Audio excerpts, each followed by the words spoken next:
여러분 안녕하세요. 오늘은 우리 주변에서 자주 발생하진 않지만 한 번 발생하면 어마어마한 피해를 주고 가는 자연재해, 지진에 대해서 안전체험을 해보려고 합니다. 기대되시나요?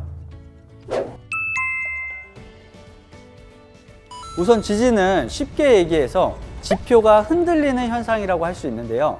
우리나라에서는 지난 2017년 11월 15일에 포항시 북구에서 규모 5.4, 깊이 7km의 지진이 발생해서 이재민이 1,945명, 재산 피해 85억 2,200만 원의 피해가 발생했습니다. 게다가 이 지진은 본진 후에 101번의 여진이 발생했었고, 이 중에는 사람이 느낄 수 있는 정도인 규모 3.0 이상의 여진이 8차례가량 발생해서 추가 피해도 발생했었습니다. 생각만 해도 끔찍한 지진, 어떻게 대처해야 될까요? 지금부터 저와 함께 지진으로부터 안전해지기, 지진 안전체험을 시작해 보겠습니다.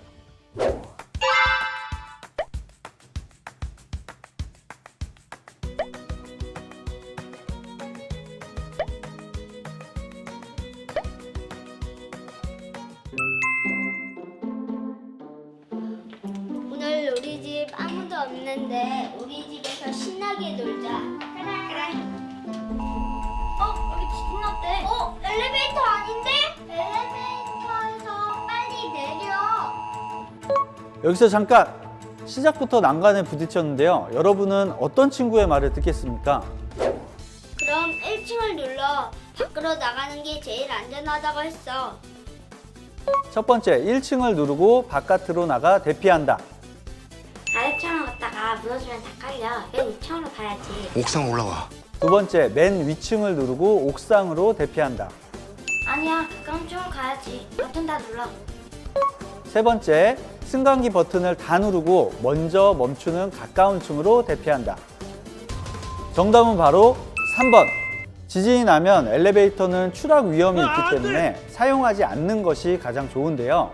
이미 엘리베이터 안에 있다면 엘리베이터 전층을 눌러서 먼저 멈추는 가장 가까운 층에서 신속히 내리는 것이 좋습니다.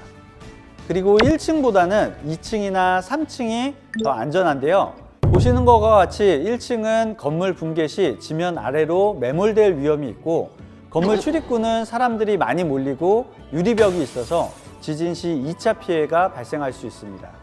혹시라도 엘리베이터 안에 갇혔을 때는 인터폰이나 휴대전화를 이용해서 구조 요청을 하시고, 보이시는 승강기 고유 번호를 꼭 이야기해 주세요.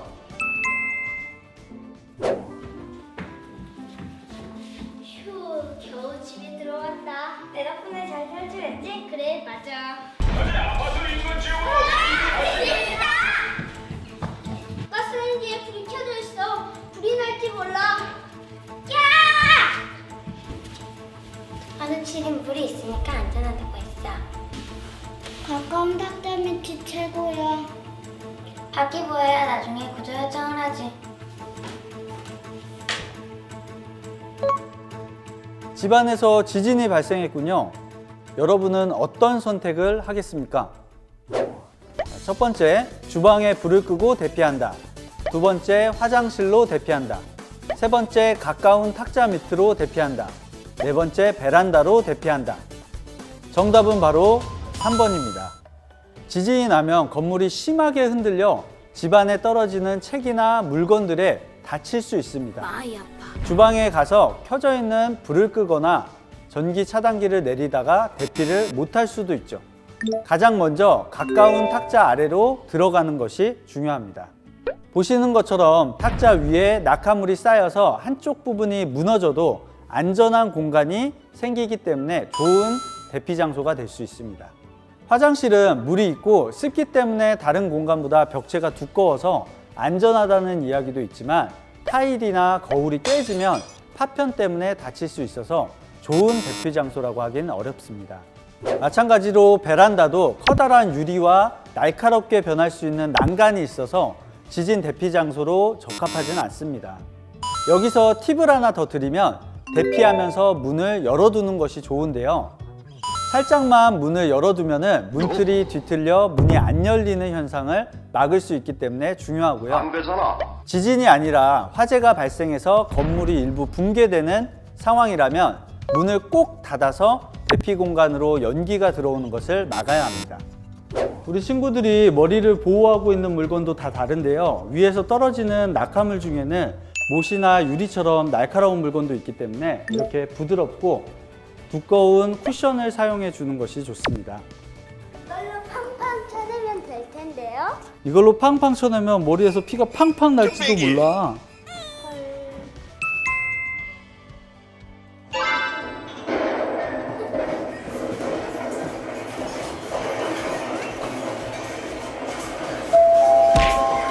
아파트 관리 사무소에서 알려드립니다. 우리 친구는 왜 여기 있어요? 얘가 밀었어요. 나도 밀린 거야. 너무 좁아요. 맞아요. 우리 친구들이 이렇게 있으면 좁을 수 있는 공간인데 한번 책상 다리를 잡고 서로 등지고 있으면 어떻게 되는지 다시 해볼까요? 네.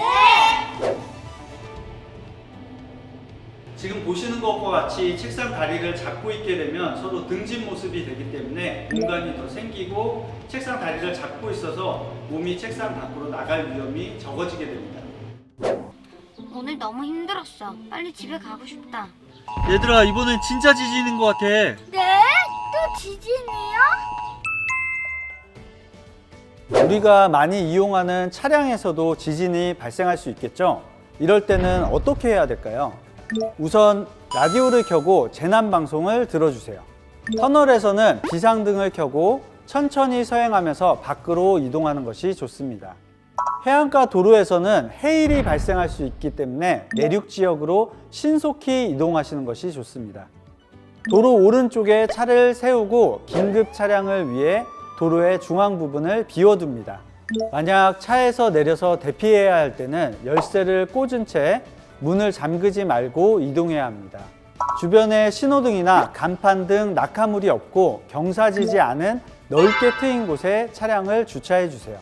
차량에서 내릴 때는 창문을 닫고 키를 꽂아준 상태로 문을 잠그지 말고 비상등을 켠 상태에서 차량 옆으로 웅크려야 합니다. 도심지에서 차량을 세울 때는 콘크리트 건물보다는 벽돌로 지어진 건물이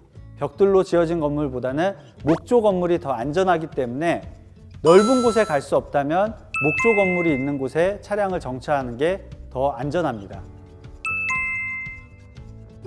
지진은 본진 후에도 여진이 발생할 수 있기 때문에 잠시 여진을 기다린 후에 여진이 끝나면 전기를 차단해 주시고 이동하는 게 중요합니다. 만약 정전이 발생한 상태에서 대피 장소를 빠져나와야 할 때는 허리를 숙이고 벽면을 두드리면서 이동해서 문을 찾는 것이 좋습니다.